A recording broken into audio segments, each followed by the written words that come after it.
PM की 3 दिवसीय Europe visit का आज आखिरी दिन है। पीएम आज डेनमार्क में सेकेंड इंडो नॉर्डिक समिट में भाग लेंगे। इस शिखर सम्मेलन में डेनमार्क के अलावा फिनलैंड, आइसलैंड, नॉर्वे और स्वीडन शामिल है। नॉर्डिक देश भारत के लिए सस्टेनेबिलिटी, डिजिटलीकरण और इनोवेशन में अहम भागीदार है। पीएम मोदी फ्रांस के राष्ट्रपति मैक्रोन से मिलने के लिए पेरिस जाएंगे और उन्हें बधाई देंगे। मैक्रोन ने हाल ही में फ्रांस के राष्ट्रपति चुनाव में दोबारा जीत हासिल की है। इसके साथ ही दोनों नेता इंडो फ्रांस स्ट्रैटेजिक पार्टनरशिप को अगले लेवल पर ले जाएंगे। पीएम मोदी भारतीय समुदाय के सदस्यों को संबोधित करने के लिए विला सेंटर पहुंचे, जहां उन्होंने लोगों को चलो भारत का नारा दिया। पीएम ने कहा कि दुनिया में रह रहा हर भारतवासी अगर 5 गैर भारतीयों को घूमने के लिए भारत भेजने का काम करेगा तो भारत दुनिया का सबसे लोकप्रिय डेस्टिनेशन बन जाएगा। पीएम मोदी ने कहा कि कोरोना के कारण बहुत समय तक सभी की जिंदगी एक तरह से वर्चुअल मोड में ही चल रही है। पिछले साल जैसे ही आवाजाही मुमकिन हुई तो प्रधानमंत्री फ्रेडरिक्सन पहले राष्ट्राध्यक्ष थी जिनका हमें भारत में स्वागत करने का अवसर मिला। ये भारत और डेनमार्क के मजबूत होते रिश्तों को दिखाई देता है। प्रधानमंत्री नरेंद्र मोदी ने कहा कि एक भारतीय दुनिया में कहीं भी जाए वो अपनी कर्म भूमि और उस देश के लिए पूरी ईमानदारी से कंट्रीब्यूट करता है। अनेक बार जब मेरी विश्व नेता से मुलाकात होती है तो वो अपने देशों में बसे भारतीय समुदाय की उपलब्धियों के बारे में मुझे गर्व से बताते हैं। संयुक्त प्रेस कॉन्फ्रेंस में पीएम मोदी ने रूस की यूक्रेन जंग को रोके जाने की अपील की। उन्होंने कहा कि डेनिश पीएम के साथ बैठक हुई है। इस युद्ध के मसले पर चर्चा हुई और दोनों देशों का यही मानना है कि रूस और यूक्रेन को बातचीत और कूटनीति के जरिए समस्या का समाधान करना चाहिए। कर्नाटक की एक सभा को संबोधित करते हुए केंद्रीय गृह मंत्री अमित शाह ने कहा कि भारत अपनी सीमाओं के साथ छेड़छाड़ करने वालों पर पलटवार कर सकता है। भारत अमेरिका और इजराइल की तरह ही जवाब दे सकता है। शाह ने पुलवामा आतंकवादी हमले के बाद हुई सर्जिकल स्ट्राइक का जिक्र किया। महाराष्ट्र में आज लाउडस्पीकर विवाद गहरा सकता है। एमएनएस चीफ राज ठाकरे ने अपील की है कि आज आप अपने लाउडस्पीकरों में अजान बजाते हुए सुनते हैं तो उन्हीं जगहों पर लाउडस्पीकर पर हनुमान चालीसा बजाए। इसके बाद राज्य में सुरक्षा कड़ी कर दी गई है। महाराष्ट्र में चल रही लाउडस्पीकर और हनुमान चालीसा विवाद के बीच राज ठाकरे के घर के बाहर सुरक्षा बढ़ा दी गई है। मस्जिदों पर से लाउडस्पीकर हटाने का मुद्दा उठाकर एक बार फिर सुर्खियों में आने वाले राज ठाकरे पर एक मामले में उनके खिलाफ गैर जमानती वारंट भी जारी किया गया है। मनसे प्रमुख राज ठाकरे पर दर्ज हुए मामले पर शिवसेना के नेता संजय राउत का बयान सामने आया। उन्होंने कहा कि ऐसे भड़काऊ भाषणों पर इस प्रकार के एक्शन हो जाते हैं। इस तरह के मामले पूरे देश में दर्ज होते हैं। उन्होंने कहा कि महाराष्ट्र में बाहर से लोगों को यहां लाकर दंगे भड़काने की कोशिश चल रही है। राजस्थान के जोधपुर में सिर्फ एक झंडा लगाने पर विवाद हुआ। मामले में अब तक 97 लोगों को गिरफ्तार किया जा चुका है। डिप्टी और एडिशनल एसपी स्तर के अधिकारी तैनात किए गए हैं। हर छोटी बड़ी घटना पर पैनी नजर रखी जा रही है। जोधपुर के 10 इलाकों में कर्फ्यू लगाया गया है। राजस्थान के जोधपुर में हिंसा वाले इलाकों में अगले 2 दिनों तक सभी स्कूल बंद रहेंगे। जिन स्कूलों में बोर्ड परीक्षाएं होनी है वो स्कूल सिर्फ खुलेंगे। जोधपुर डीएम हिमांशु गुप्ता ने इसकी जानकारी दी है। शहर में ईद से पहले सोमवार रात 2 समुदायों के बीच खूनी संघर्ष हुआ था। दिल्ली में कोरोना के मामले बढ़ रहे। 24 घंटे के अंदर 1414 नए कोरोना मरीज मिले। वही 1171 स्वस्थ होकर डिस्चार्ज किए गए हैं। इस दौरान संक्रमण से एक व्यक्ति की मौत भी दर्ज की गई। इसके बाद एक्टिव केसेस की संख्या करीब 6000 हो गई है जिनका इलाज जारी है।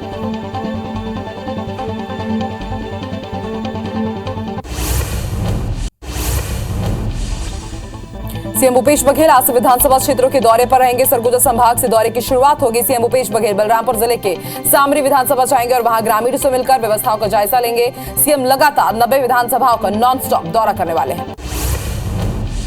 रायपुर में अक्ति तिहार और माटी पूजन दिवस पर सीएम ने खेत में ठाकुर देवता की पूजा अर्चना की। इस दौरान उन्होंने कृषि विश्वविद्यालय कॉलेज के एक नए भवन और जैविक दूध उत्पादन के लिए डेयरी का लोकार्पण किया। बता दें कि यह भवन और डेयरी करीब 6.5 करोड़ रुपए की लागत से बना है।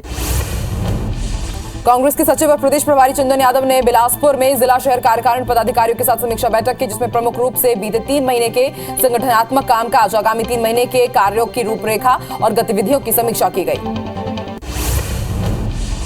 सीएम शिवराज सिंह चौहान ने गुफा मंदिर में भगवान परशुराम की प्रतिमा का अनावरण किया। इस दौरान उनके साथ अवधेशानंद गिरी जी महाराज, पूर्व केंद्रीय मंत्री सुरेश पचौरी, पूर्व मंत्री पीसी शर्मा भी मौजूद रहे। सभी अतिथि रथ पर सवार होकर कार्यक्रम स्थल पहुंचे।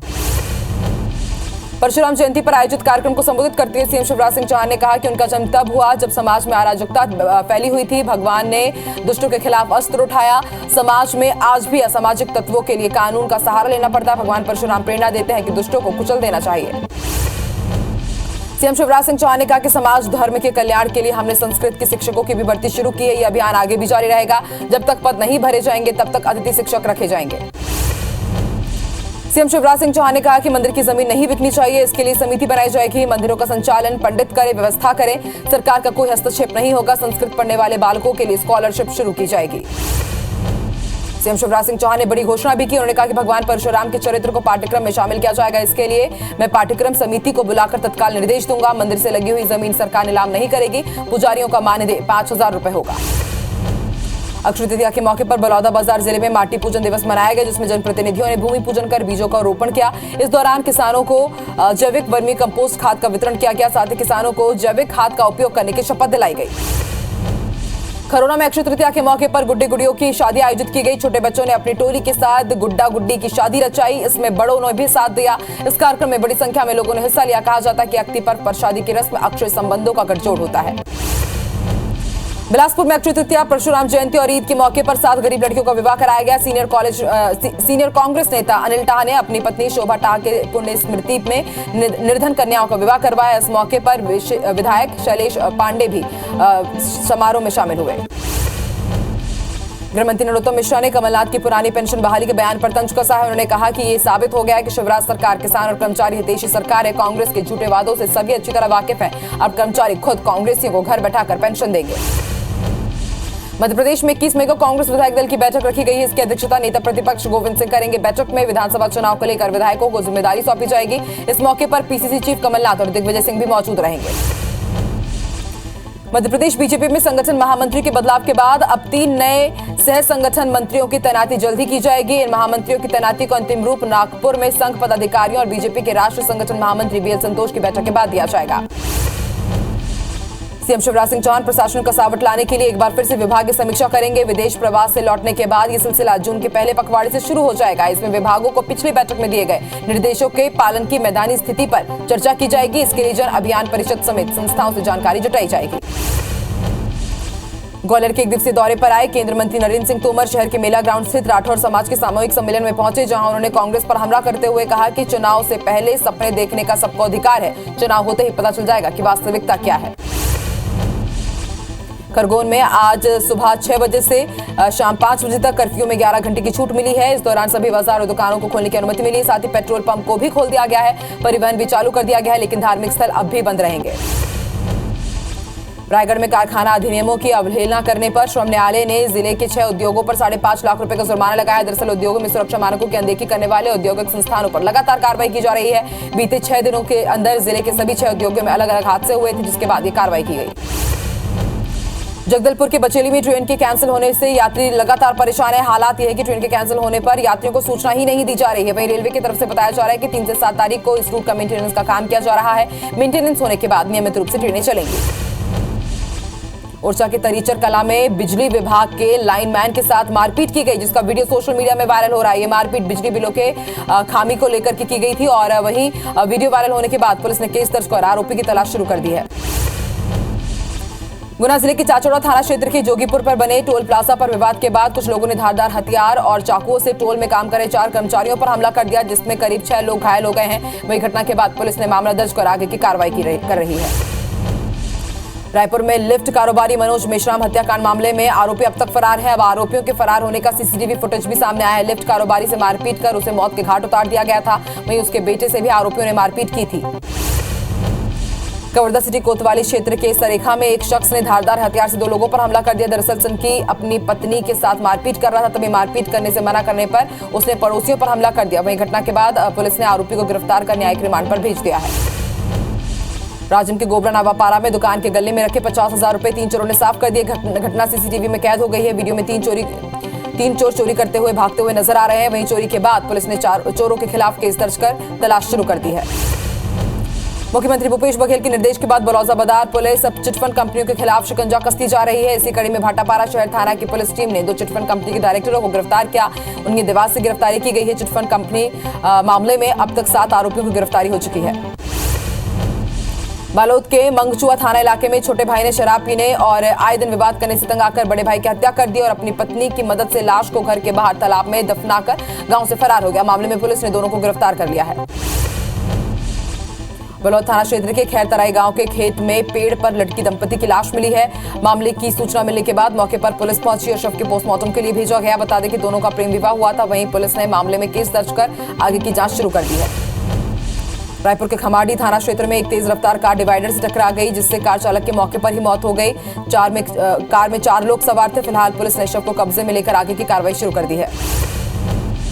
कवर्धा के नेवारी के पास जल संसाधन विभाग के शासकीय वाहन ने एक बुजुर्ग को टक्कर मार दी और टक्कर मारने के बाद कार अनियंत्रित होकर पलट गई, जिसमें जल संसाधन विभाग के कार्यपालन अभियंता सहित 3 अन्य लोग घायल हो गए हैं, जिन्हें इलाज के लिए जिला अस्पताल में भर्ती कराया गया है। बाबा महाकाल के दर्शन के लिए उज्जैन आ रही फिल्म अभिनेत्री तनुश्री दत्ता की कार का ब्रेक फेल होने से हादसा हो गया। हादसे में तनुश्री दत्ता के पैर में चोट आई है। उन्होंने खुद इसकी जानकारी ट्वीट कर दी। वो घायल हालत में बाबा महाकाल के दर पहुंची और भगवान के दर्शन किए। धमतरी की रुद्री बैराज में कूदकर एक व्यक्ति ने खुदकुशी कर ली। वहीं घटना के बाद मौके पर पहुंची पुलिस ने गोताखोरों की मदद से शव को बाहर निकाला और पोस्टमार्टम के लिए जिला अस्पताल भेजा गया। मृतक की पहचान गोकुलपुर पिंक सिटी निवासी किशोर गुप्ता के रूप में हुई है। फिलहाल खुदकुशी की वजह का पता नहीं चल पाया है। जबलपुर के मेढ़ी गांव में खेत में काम कर रहे 3 लोगों पर एक तेंदुए ने हमला कर दिया, जिसमें एक महिला और बुजुर्ग गंभीर रूप से घायल हो गए, जिन्हें उपचार के लिए जबलपुर के मेडिकल कॉलेज में रेफर किया गया। वे घटना के बाद वन विभाग की टीम तेंदुए की तलाश में जुटी है। बालोद जिले में जंगल के आसपास के गांव में आवारा कुत्ते वन प्राणियों के लिए घातक साबित हो रहे हैं। आवारा कुत्तों के नोचने से घायल हुए एक चीतल की मौत हो गई। बेंद्रा कोना के पास कुत्तों ने चीतल को घेर लिया था, जिसे बुरी तरह घायल कर दिया गया। इलाज के दौरान उसकी मौत हो गई। आपदा प्रतिरोधी बुनियादी ढांचे पर आयोजित अंतर्राष्ट्रीय सम्मेलन में पीएम नरेंद्र मोदी ने हिस्सा लिया। इस दौरान उन्होंने कहा कि सतत विकास का लक्ष्य किसी को पीछे नहीं छोड़ना है, इसलिए हम अगली पीढ़ी के लिए बुनियादी ढांचे का निर्माण करने, सबसे गरीब और कमजोर लोगों की जरूरतों को पूरा करने के लिए प्रतिबद्ध हैं।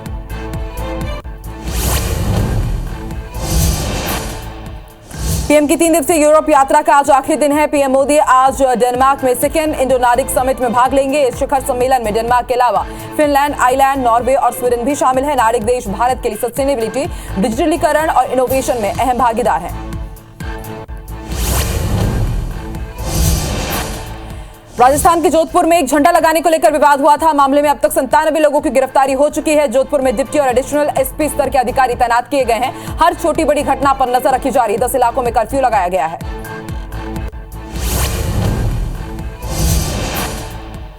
भारत में कोरोना के मामले तेजी से बढ़ रहे हैं। देश में 24 घंटे के अंदर कोरोना के 3,205 नए मामले सामने आए, जबकि अब तक 31 लोगों की मौत हुई है, जिसके बाद एक्टिव मरीजों की संख्या 19,000 के पार हो गई है।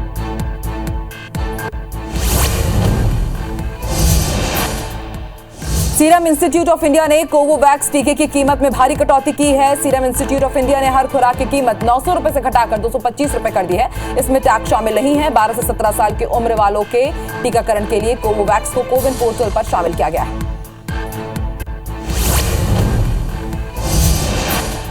एलन मस्क ने कहा है कि अब कमर्शियल और सरकारी यूजर्स को ट्विटर इस्तेमाल के लिए कुछ पैसे देने पड़ सकते हैं। हालांकि उन्होंने साफ किया है कि कैजुअल यूजर्स के लिए ट्विटर हमेशा मुफ्त रहेगा। सोशल मीडिया प्लेटफॉर्म ट्विटर खरीदने के बाद से एलन मस्क चर्चा में बने हुए हैं। प्रधानमंत्री नरेंद्र मोदी ने कोपेनहेगन में नॉर्वे के प्रधानमंत्री जोनास गेहरस्टोर के साथ बैठक की। बैठक दोनों देशों के बीच द्विपक्षीय संबंधों को मजबूत करने और विकास सहयोग को बढ़ावा देने के लिए की गई। प्रधानमंत्री नरेंद्र मोदी फ्रांस के राष्ट्रपति इमैनुअल मैक्रों से मिलने के लिए पेरिस जाएंगे और उन्हें बधाई देंगे। मैक्रों ने हाल ही में फ्रांस के राष्ट्रपति चुनाव में दोबारा जीत हासिल की। इसके साथ ही दोनों नेता इंडो फ्रांस स्ट्रेटेजिक पार्टनरशिप को अगले लेवल पर ले जाने पर चर्चा करेंगे। आपदा प्रतिरोधी बुनियादी ढांचे पर आयोजित अंतर्राष्ट्रीय सम्मेलन में पीएम नरेंद्र मोदी ने हिस्सा लिया। इस दौरान उन्होंने कहा कि सतत विकास का लक्ष्य किसी को पीछे नहीं छोड़ना है, इसलिए हम अगली पीढ़ी के लिए बुनियादी ढांचे का निर्माण करने, सबसे गरीब और कमजोर लोगों की जरूरतों को पूरा करने के लिए प्रतिबद्ध हैं। पीएम मोदी ने कहा कि इंफ्रास्ट्रक्चर सिर्फ पैसे बनाने और निवेश पर लंबी अवधि के रिटर्न कमाने के लिए नहीं, ये आंकड़ों और पैसों के बारे में नहीं, ये लोगों के बारे में है। ये उन्हें समान तरीके से उच्च गुणवत्ता, भरोसेमंद और टिकाऊ सेवाएं प्रदान करने के बारे में है।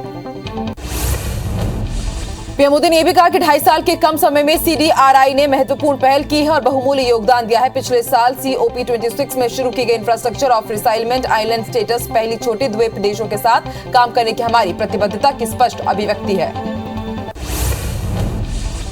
सांसद नवनीत राणा और उनके विधायक पति रवि राणा को मुंबई सेशन कोर्ट ने बड़ी राहत दी है। कोर्ट ने राणा दंपति को जमानत दी है। इसके साथ ही कोर्ट ने कहा है कि अगर ऐसा दोबारा किया तो जमानत रद्द हो जाएगी। इसके अलावा वो सबूतों से छेड़छाड़ नहीं करेंगे और कोई प्रेस कॉन्फ्रेंस भी नहीं करेंगे। सांसद नवनीत राणा और उनके पति रवि राणा की जमानत को लेकर पूर्व सीएम देवेंद्र फडणवीस ने कहा है कि देश में हनुमान चालीसा बोलने पर राजद्रोह का गुनाह लगता है। इससे मूर्खतापूर्ण की बात और क्या हो सकती है। ये सरकार की मूर्खता थी और आज कोर्ट ने जमानत देकर इस मूर्खता को उजागर किया है। महाराष्ट्र में आज लाउडस्पीकर विवाद गहरा सकता है। एमएनएस चीफ राज ठाकरे ने अपील की है कि आज अगर आप लाउडस्पीकरों से अजान बजाते हुए सुनते हैं तो उन्हीं जगहों पर लाउडस्पीकर पर हनुमान चालीसा बजाएं। इसके बाद राज्य में सुरक्षा कड़ी कर दी गई है। महाराष्ट्र पुलिस की सख्ती के बाद भी महाराष्ट्र नवनिर्माण सेना चीफ राज ठाकरे अजान के दौरान दुगनी आवाज में हनुमान चालीसा बजाने पर अड़े हुए हैं। इस बीच उन्होंने प्रेस कॉन्फ्रेंस कर अपना पक्ष रखा। एमएनएस प्रमुख ने कहा कि अगर आपको लाउडस्पीकर से नमाज पढ़नी है तो तय सीमा में ही के अंदर ही आवाज रखें। राज ठाकरे ने कहा कि कई जगह मनसे कार्यकर्ताओं को नोटिस दिया गया, पुलिस पकड़ ली गई। मुझे समझ नहीं आ रहा है कि जो नियम नहीं मान रहे हैं उन पर कोई कार्रवाई नहीं हो रही है, लेकिन जो लोग नियम का पालन करवाने की कोशिश कर रहे हैं उन्हें पकड़ा जा रहा है। मुंबई पुलिस कमिश्नर सिर्फ हम पर कार्रवाई कर रहे हैं। महाराष्ट्र पुलिस की सख्ती के बाद भी महाराष्ट्र नवनिर्माण सेना चीफ आज ठाकरे अजान के दौरान दुगनी आवाज में हनुमान चालीसा बजाने पर अड़े हुए। इस बीच उन्होंने प्रेस कॉन्फ्रेंस कर अपना पक्ष भी रखा। राज ठाकरे ने कहा कि सरकार ने कई मस्जिदों को लाउडस्पीकर लगाने की अनुमति दी है। मेरा सवाल है कि आप अनाधिकृत मस्जिदों को अनुमति कैसे दे सकते हैं। ये सिर्फ सुबह के अजान के बारे में नहीं है। उन्होंने कहा कि गणपति में सिर्फ 10 दिन की इजाजत मिलती है और इन्हें 365 दिन की इजाजत क्यों। पुणे के खलखर में हनुमान मंदिर में महाआरती करने के बाद पुलिस ने महाराष्ट्र नवनिर्माण सेना के सचिव अजय शिंदे के साथ 250 से ज्यादा कार्यकर्ताओं को हिरासत में लिया है। महाराष्ट्र पुलिस के मुताबिक लाउडस्पीकर पर हनुमान चालीसा बजाने के आरोप में कार्रवाई की गई है। लाउडस्पीकर को लेकर राज ठाकरे के बयान को लेकर शिवसेना नेता संजय राउत ने पलटवार किया। उन्होंने कहा कि महाराष्ट्र में शांति है, महाराष्ट्र में कोई भी गैर कानूनी लाउडस्पीकर नहीं चल रहा है। राज ठाकरे माहौल खराब करने की कोशिश कर रहे हैं। देश में लाउडस्पीकर का कानून बना है। लाउडस्पीकर पर राज ठाकरे के बयान को लेकर केंद्रीय मंत्री मुख्तार अब्बास नकवी ने कहा है कि यूपी को एक मॉडल की तरह लीजिए। सभी धर्मों के धर्मस्थलों पर लोगों ने गैर जरूरी लाउडस्पीकर हटाए, लेकिन कहीं परिवार कहीं वर्चस्व की लड़ाई चल रही है। समाज के सौहार्द को बिगाड़ने की कोशिश कोई करे तो ये ठीक नहीं। वहीं राजस्थान के सीएम अशोक गहलोत ने कहा है कि हिंसा के मामले में कोई समझौता नहीं किया जाएगा। दंगा किसी कीमत पर नहीं होना चाहिए। कहीं तनाव होगा तो कार्रवाई की जाएगी। इसमें जो भागीदार बनते हैं, चाहे वो किसी भी धर्म का हो, पार्टी का हो या फिर जाति वर्ग का हो, सभी के साथ समान व्यवहार किया जाएगा। वहीं जोधपुर हिंसा मामले में अब तक 100 से ज्यादा लोगों को गिरफ्तार किया जा चुका है। वहीं लगभग 13 एफआईआर दर्ज की गई। हर छोटी बड़ी घटना पर पैनी नजर रखी जा रही है। 10 इलाकों में कर्फ्यू लगाया गया है। जोधपुर में अभी स्थिति नियंत्रण में है। कमिश्नर ने लोगों से शांति बनाए रखने की अपील की है। जोधपुर में कर्फ्यू जारी है। कानून व्यवस्था बनाए रखने के लिए सड़कों पर पुलिस की तैनाती की गई है। सुरक्षा के पुख्ता इंतजाम किए गए हैं। यहां पर एक डिप्टी एसपी और एडिशनल एसपी इंस्पेक्टर और सभी रैंक के अधिकारी मौजूद हैं। जोधपुर एडीसीपी रघुनाथ गर्ग ने ये जानकारी दी है। राजस्थान के जोधपुर में हिंसा वाले इलाके में अगले 2 दिनों तक सभी स्कूल बंद रहेंगे। जिन स्कूल में बोर्ड परीक्षाएं होनी है, सिर्फ वही स्कूल खुलेंगे। जोधपुर डीएम हिमांशु गुप्ता ने इसकी जानकारी दी। शहर में ईद से पहले सोमवार रात 2 समुदायों के बीच खूनी संघर्ष हुआ था। सीरम इंस्टीट्यूट ऑफ इंडिया ने कोवोवैक्स टीके की कीमत में भारी कटौती की है। हर खुराक की कीमत 900 रुपए से घटाकर अब 225 रुपए कर दी गई है। इसमें टैक्स शामिल नहीं है। 12 से 17 साल की उम्र वालों के टीकाकरण के लिए कोवोवैक्स के कोविन पोर्टल पर सोमवार को ही शामिल किया गया है। भारत में कोरोना के मामले तेजी से बढ़ रहे हैं। देश में 24 घंटे के अंदर कोरोना के 3,205 नए मामले सामने आए, जबकि कोरोना से 31 लोगों की मौत भी हुई, जिसके बाद एक्टिव मरीजों की संख्या 19,000 को पार कर गई है। दिल्ली में भी कोरोना के मामले बढ़ते जा रहे हैं। 24 घंटे के अंदर 1,414 नए केस सामने आए हैं। वहीं 1,171 स्वस्थ होकर डिस्चार्ज किए गए। इस दौरान संक्रमण से एक व्यक्ति की मौत दर्ज की गई। इसके बाद एक्टिव मरीजों की संख्या करीब 6,000 के आसपास हो गई है, जिनका इलाज जारी है।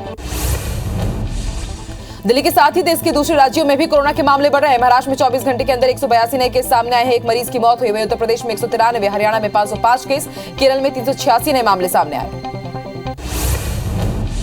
मध्य प्रदेश में 24 घंटे के अंदर 34 नए कोरोना मरीजों की पुष्टि हुई है। इसके साथ ही एक्टिव केसेस की संख्या बढ़कर 216 हो गई है। चिकित्सा शिक्षा मंत्री विश्वास सारंग ने बताया कि प्रदेश में फिलहाल संक्रमण काबू में है, लेकिन जरूरी है कि लोग वैक्सीनेशन पर ज्यादा से ज्यादा ध्यान दें।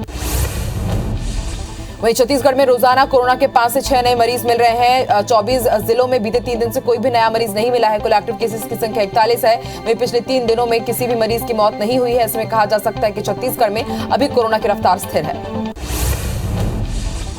दिल्ली की एक लैंडफिल साइट में आग लगी और कुछ जगहों पर यह आग लगातार जारी, जिससे लोगों को दिक्कत हो रही है। एक स्थानीय ने बताया कि आग की वजह से लोगों को परेशानी हो रही है। दमकल के लोग आग बुझा रहे हैं, लेकिन अभी तक आग बुझी नहीं है। नेता इसे हटाने की बात करते हैं, लेकिन अभी तक ये हटा नहीं है। भोपाल के मारवाड़ी रोड के बैंक ऑफ इंडिया में अचानक आग लग गई। घटना की सूचना मिलने पर फायर ब्रिगेड की टीम मौके पर पहुंची और काफी मशक्कत के बाद आग पर काबू पाया गया। अभी तक आग लगने के कारणों का पता नहीं चल पाया है। भारतीय उच्च आयोग ने बताया कि भारत ने कर्ज में डूबे श्रीलंका को इस साल करीब 23,000 करोड़ रुपए की मदद की है। श्रीलंका आजादी के बाद से अपने सबसे खराब आर्थिक संकट के दौर से गुजर रहा है। श्रीलंका में देश मुख्य खाद्य पदार्थों और ईंधन के लिए आयात के लिए भी भुगतान नहीं कर पा रहा है। एलन मस्क ने ट्वीट कर कहा कि अब कमर्शियल और सरकारी यूजर्स को ट्विटर इस्तेमाल करने के लिए कुछ पैसे देने पड़ सकते हैं। हालांकि उन्होंने साफ किया कि कैजुअल यूजर्स के लिए ट्विटर हमेशा मुफ्त रहेगा। सोशल मीडिया प्लेटफॉर्म ट्विटर खरीदने के बाद से एलन मस्क चर्चा में बने हुए हैं। सीएम भूपेश बघेल का विधानसभा स्तरीय दौरा आज से शुरू हो गया है। दौरे पर रवाना होने से पहले उन्होंने विधायकों के रिपोर्ट कार्ड को लेकर कहा कि राजनीतिक दल 24 घंटे काम करते हैं। नेताओं और कार्यकर्ताओं की समीक्षा लगातार होती रहती है। दौरे को चुनाव से नहीं जोड़ना चाहिए। बलरामपुर में सीएम भूपेश बघेल ने स्वामी आत्मानंद स्कूल का निरीक्षण किया, साथ ही व्यवस्थाओं का जायजा भी लिया। इस दौरान प्रभारी मंत्री शिव डहरिया और संसदीय सचिव चिंतामणि महाराज भी मौजूद रहे। निरीक्षण के बाद उन्होंने स्कूल के शिक्षकों और अधिकारियों को भी जरूरी निर्देश दिए। सीएम शिवराज सिंह चौहान आज हैदराबाद दौरे पर रहेंगे। हैदराबाद में वो कई स्थानीय कार्यक्रमों में शामिल होंगे, साथ ही रात्रि विश्राम भी वो वहीं करेंगे। सीएम शिवराज सिंह चौहान रात 8:30 बजे भोपाल से हैदराबाद के लिए रवाना होंगे। केंद्रीय गृह राज्य मंत्री नित्यानंद राय आज छत्तीसगढ़ के दौरे पर हैं। इस बीच रायपुर एयरपोर्ट पर उन्होंने कहा कि नक्सल मुक्ति के लिए केंद्र और राज्य सरकार संयुक्त रूप से काम कर रही है। उन्होंने कहा कि जरूरत के हिसाब से छत्तीसगढ़ को राशि मिलती है। केंद्रीय मंत्री धर्मेंद्र प्रधान और राज्य के कैबिनेट मंत्री मोहन यादव ने उज्जैन के महाकालेश्वर मंदिर में दर्शन किए। उन्होंने बाबा महाकाल की पूजा अर्चना की। छिंदवाड़ा पहुंचे सांसद नकुलनाथ ने परशुराम वाटिका में पूजा अर्चना की। इसके बाद ब्रह्म समाज कल्याण मंडल के पदाधिकारियों से मुलाकात की। इस मौके पर जिला कांग्रेस कमेटी के अध्यक्ष विश्वनाथ ओक्टे और ब्रह्म समाज कल्याण मंडल के अध्यक्ष विजय पांडे भी उपस्थित रहे। भगवान परशुराम जन्मोत्सव के अवसर पर जगदलपुर में सर्व ब्राह्मण समाज ने भव्य शोभा यात्रा निकाली। शोभा यात्रा में सैकड़ों की संख्या में श्रद्धालु शामिल हुए। शोभा यात्रा मुख्य मार्ग से होते हुए दंतेश्वरी मंदिर के पास पहुंची, जिसके बाद महाआरती का आयोजन किया गया। डूंगरगढ़ में मारवाड़ी गौड़ ब्राह्मण समाज ने अक्षय तृतीया पर भगवान परशुराम का जन्मोत्सव बड़े ही धूमधाम से मनाया। इस अवसर पर पूजा अर्चना के साथ शहर में भव्य शोभा यात्रा निकाली गई। इसी दिन भगवान विष्णु ने परशुराम के रूप में अपना 6वां अवतार लिया था। एम्स भोपाल में डॉक्टर्स की संख्या बढ़ाई जाएगी। 34 विभागों में 159 सीनियर रेजिडेंट डॉक्टर्स की भर्ती की जाएगी। इसके लिए 15 मई तक ऑनलाइन आवेदन मंगाए गए हैं। रेजिडेंस ट्रॉमा यूनिट में 16, एनेस्थेसियोलॉजी विभाग में 13 रेजिडेंस डॉक्टर्स की भर्ती की जाएगी। शहडोल जिले के अश्विनी कुमार पांडे की याचिका पर अनुकंपा नियुक्ति को लेकर हाईकोर्ट ने अपना आदेश दोहराया है। कोर्ट के मुताबिक परिवार का एक सदस्य अगर सरकारी नौकरी में है तो दूसरे को अनुकंपा नियुक्ति का लाभ नहीं मिल सकेगा। अश्विनी कुमार पांडे ने हाईकोर्ट से अनुकंपा नियुक्ति की मांग की थी। खरगोन में आज सुबह 6 बजे से शाम 5 बजे तक यानी कि 11 घंटे की छूट मिली है। इस दौरान सभी बाजार और दुकानों को खोलने की अनुमति मिली। साथ ही पेट्रोल पंप को भी खोल दिया गया। वहीं परिवहन को भी चालू हो गया है, लेकिन धार्मिक स्थल अब भी बंद ही रहेंगे। जशपुर के दुलदुला स्वास्थ्य केंद्र में डॉक्टर और स्वास्थ्य कर्मचारियों के बीच विवाद थमने का नाम नहीं ले रहा है। अस्पताल को रजिस्टर फाड़ने की घटना को लेकर बीएमओ ने पुलिस थाने में रिपोर्ट दर्ज कराई है। आए दिन विवाद से अस्पताल के कामकाज और चिकित्सा सेवाओं पर प्रभाव पड़ रहा है। दुर्ग में 2 सूत्रीय मांग को लेकर 1 महीने से प्रदर्शन कर रहे मनरेगा कर्मियों को भाजपा का समर्थन मिला है। जिला पंचायत सदस्य हर्षा चंद्राकर ने सरकार से मांग पूरा करने की अपील की है। मनरेगा कर्मियों का कहना है कि जब तक मांग पूरी नहीं होगी प्रदर्शन जारी रहेगा। सूरजपुर में केंद्रीय विद्यालय की स्वीकृति मिलने के बाद विद्यालय के भवन निर्माण के लिए नगर पालिका में भूमि का आवंटन किया गया है, लेकिन लगभग 2 साल बीतने के बाद भी अब तक विद्यालय की शुरुआत नहीं हो पाई है। इसे लेकर सीईओ ने कहा है कि जल्द ही विद्यालय की शुरुआत करने की पहल की जाएगी। ओरछा तहसीलदार संदीप शर्मा ने अपनी टीम के साथ अतिक्रमण हटाने की कार्रवाई की। लक्ष्मी मंदिर के पास की भूमि को अतिक्रमण से मुक्त करा लिया गया। कब्जा मुक्त जमीन की कीमत करीब 4 करोड़ रुपए बताई जा रही है। कार्रवाई के दौरान राजस्व अमला और पुलिस बल भी मौजूद रहा। ग्वालियर में शादी में शामिल होने गए परिवार के सूने मकान में बाइक सवार 3 बदमाशों ने चोरी की वारदात को अंजाम दिया। आरोपी सोना चांदी समेत 5 लाख का सामान लेकर फरार हो गए। पुलिस ने सीसीटीवी के आधार पर आरोपियों के खिलाफ केस दर्ज कर लिया है। तलाश शुरू कर दी गई है। ओरछा के तरीचर कला में बिजली विभाग के लाइनमैन के साथ मारपीट की गई है, जिसका वीडियो सोशल मीडिया पर तेजी से वायरल हो रहा है। ये मारपीट बिजली बिलों की खामी को लेकर की गई है। वहीं वीडियो वायरल होने के बाद पुलिस ने केस दर्ज कर आरोपी की तलाश शुरू कर दी है। गुना जिले के चाचौड़ा थाना क्षेत्र के जोगीपुर पर बने टोल प्लाजा पर विवाद के बाद कुछ लोगों ने टोल कर्मियों पर चाकू से हमला कर दिया, जिसमें करीब 6 लोग घायल हो गए। वहीं घटना के बाद पुलिस ने मामला दर्ज कर आगे की कार्रवाई शुरू कर दी है। कवर्धा सिटी कोतवाली क्षेत्र के सरेखा में एक शख्स ने धारदार हथियार से 2 लोगों पर हमला कर दिया। दरअसल आरोपी अपने पति के साथ मारपीट कर रहा था, तभी पड़ोसियों ने उसे मारपीट करने से मना किया, जिससे नाराज होकर उसने उन्हीं पर हमला कर दिया। फिलहाल पुलिस ने आरोपी को गिरफ्तार कर लिया है। राजिम के गोबरा नवापारा में दुकान के गले में रखे 50,000 रुपए 3 चोरों ने साफ कर दिए। घटना सीसीटीवी में कैद हो गई है। वीडियो में 3 चोर चोरी करते हुए और भागते हुए नजर आ रहे हैं। वहीं चोरी के बाद पुलिस ने चोरों के खिलाफ केस दर्ज कर तलाश शुरू कर दी है। मुख्यमंत्री भूपेश बघेल के निर्देश के बाद बलौदाबाजार पुलिस चिटफंड कंपनियों के खिलाफ शिकंजा कसती जा रही है। इसी कड़ी में भाटापारा शहर थाना की पुलिस टीम ने 2 चिटफंड कंपनी के डायरेक्टरों को गिरफ्तार किया है। चिटफंड मामले में अभी तक 7 आरोपियों को गिरफ्तार किया जा चुका है। जशपुर जिले की पुलिस ने ओडिशा सीमा पर यूपी में नशे के कारोबार करने वाले कुख्यात आरोपी को गिरफ्तार किया है। गिरफ्तार आरोपी के कार से 100 किलो से ज्यादा का गांजा जब्त किया गया, जिसकी कीमत 11,30,000 रुपए आंकी गई है। लावाकेरा चेकपोस्ट में तैनात पुलिस टीम ने कार्रवाई की। कटनी में स्मैक का अवैध कारोबार करने वाले एक युवक को कोतवाली पुलिस ने गिरफ्तार किया है। साथ ही उसके पास से 50 ग्राम स्मैक भी जब्त की गई, जिसकी कीमत करीब 5 लाख रुपए बताई जा रही है। पुलिस ने मुखबिर की सूचना पर यह कार्रवाई की। भिंड में 27 अप्रैल को सिलेंडर ब्लास्ट में घायल हुए गोदाम मालिक के बेटे ने इलाज के दौरान दम तोड़ दिया है। युवक का इलाज दिल्ली के एक अस्पताल में चल रहा था। घरेलू सिलेंडर से कमर्शियल सिलेंडर भरने के दौरान यह हादसा हुआ था। फूड विभाग ने मौके से 8 सिलेंडर जब्त किए थे। बालोद के मंगचुआ थाना इलाके में छोटे भाई ने शराब पीने और आए दिन विवाद करने से तंग आकर बड़े भाई की हत्या कर दी और अपनी पत्नी की मदद से लाश को घर के बाहर तालाब में दफनाकर गांव से फरार हो गए। मामले में पुलिस ने दोनों को गिरफ्तार कर लिया है। बालोद थाना क्षेत्र के खैरतराई गांव के खेत में पेड़ पर दंपति की लाश लटकी मिली है। मामले की सूचना मिलने पर मौके पर पहुंची पुलिस ने शव को पोस्टमार्टम के लिए भेज दिया है। बताया जा रहा है कि दोनों का ही प्रेम विवाह हुआ था। वहीं पुलिस ने मामले में केस दर्ज कर जांच शुरू कर दी है। धमतरी के रुद्री बैराज में कूदकर एक व्यक्ति ने खुदकुशी कर ली। वहीं घटना के बाद मौके पर पहुंची पुलिस ने गोताखोरों की मदद से शव को बाहर निकाला। मृतक की पहचान गोकलपुर पिंक सिटी निवासी किशोर गुप्ता के रूप में। फिलहाल खुदकुशी की वजह का पता नहीं चल पाया है। गोवर्धा के धानी खूटा घाट के पास बारातियों से भरा वाहन अनियंत्रित होकर पलट गया। हादसे में 9 लोग घायल हुए, जिन्हें लोहारा के सामुदायिक अस्पताल में भर्ती कराया गया है। 3 गंभीर मरीजों को जिला अस्पताल रेफर किया गया है। पुलिस ने ड्राइवर के खिलाफ मामला दर्ज कर जांच शुरू कर दी है। रायपुर के खमाडी थाना क्षेत्र में एक तेज रफ्तार कार डिवाइडर से टकरा गई, जिससे कार चालक की मौके पर ही मौत हो गई। कार में 4 लोग सवार थे। फिलहाल पुलिस ने शव को कब्जे में लेकर आगे की कार्रवाई शुरू कर दी है। हाटा पटेरा मार्ग के गाता कोंडिया गांव में 2 कारों में भिड़ंत हो गई। हादसे के बाद एक कार में आग लगी, जिससे 4 लोग घायल हो गए। घायलों को सिविल अस्पताल में भर्ती कराया गया है। इलाज जारी है। मुरैना के चंबल नदी में 3 बच्चियों की डूबने के मामले में 5 दिन बाद भी एक लड़की का पता नहीं चल पाया। प्रशासन की ओर से गोताखोर और एनडीआरएफ की टीम नहीं पहुंची तो ग्रामीणों ने अपने स्तर पर शव को तलाशने का प्रयास किया। केंद्रीय मंत्री नरेंद्र सिंह तोमर के निर्देश के बाद भी टीम अब तक नहीं भेजी गई है।